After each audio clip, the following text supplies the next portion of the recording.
After a year of lockdowns, is America on track for a summer of recovery? Or are there storm clouds on the horizon as Joe Biden looks to hike taxes, spend another $2 trillion on a so-called infrastructure plan, and more?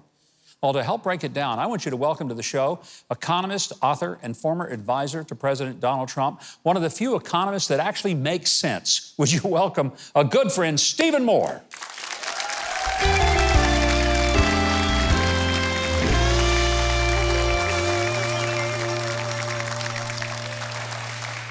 Well, Stephen, great to have you here. It's so great to actually see people in person. You know, this is the first time in a year for me. Yeah. Thank you for being here. And you know what's amazing? These people are not made out of cardboard like we've been seeing in all the sports arenas. Real people out They're real people. Let's jump into it. Joe Biden is absolutely promising he's going to raise taxes. But he's only going to raise it on the rich people and the corporations. So what's wrong with that? Well, Governor, first of all, you know, if you look at what's happening right now with respect to the rise in inflation, inflation is a tax, right? When you go to the gas pump or you go to the grocery store and you're paying higher prices because, in large part, in my opinion, because of Biden policies. You mentioned the gas shortages. You know, people are paying $1 more a gallon for gasoline. They're paying more for meat. They're paying more for corn. They're paying more for lumber, for construction costs. And that is a tax. That is a tax on our lower end. And by the way, who gets hurt most by inflation? Not the rich people, it's people, working class and low-income people. So that's point number one. Point number two, you know, I was proud to work with Donald Trump on that tax plan we put together. Folks, we created the best economy in 30 years, right? We did. Because of Trump. I mean, it was amazing. Yeah. We had the lowest unemployment rate, lowest inflation rate. One of the things I know Donald Trump is particularly proud of, we had the lowest poverty rate, Governor, in the history of the United States. Ever. Not just in 10 or 20 years, ever. And not just for whites, for blacks, Hispanics, you know, single mothers, children. So it was a phenomenal achievement.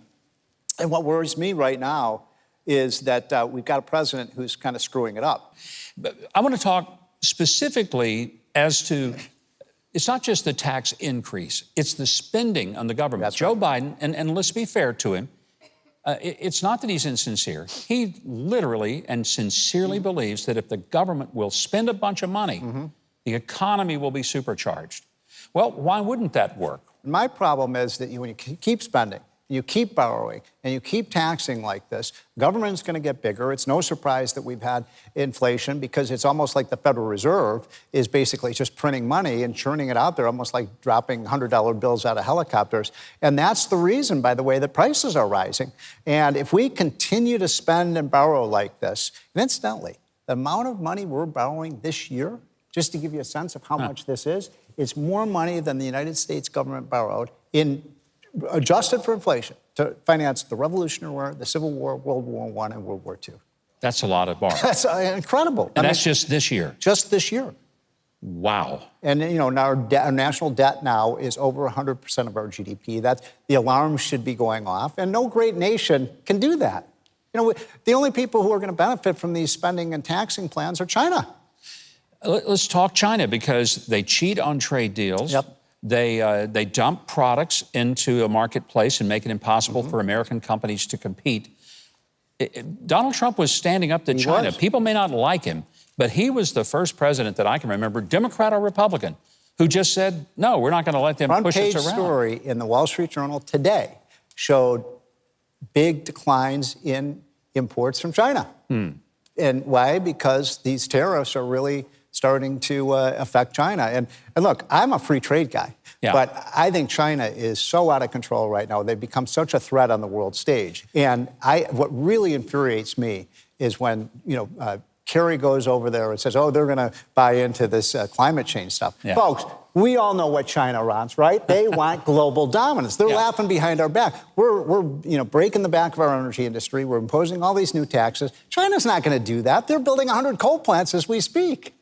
Well, our energy system, we were energy independent for the first time, and it meant prices were lower, whether you heat your home or whether you fill your tank with gas. Between the Green New Deal, getting rid of the pipeline, and raising taxes, what's going to happen to just the average American. So here's my problem. I mean, when I used to talk to Trump about this, about America's energy policy, I said, Mr. President, if you just go all in on all of our energy, our coal, our oil, our gas, our nuclear power, I said, we can be energy independent. You know what he used to say to me? He said, Steve, I don't want energy independence. I want America to be energy dominant. You know? And that's what we should be, right? America should be energy dominant. We have more resources than any other country. And we have 500 years worth of coal, 300 years worth of natural gas, 300 years worth of oil, and we're shutting it down.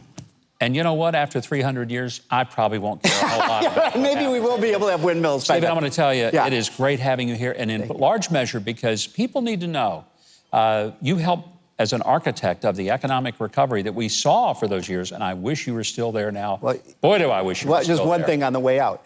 He knew what he wanted to do. Yeah. And you know what? The big difference between this president and Donald Trump was a businessman. He knew how business works. Joe Biden, I think, is a good man. I just don't think he knows anything about business. Never signed the front of the paycheck, and that's the problem. Yep. Well, to get more from Stephen Moore, follow Stephen on Twitter, @StephenMoore.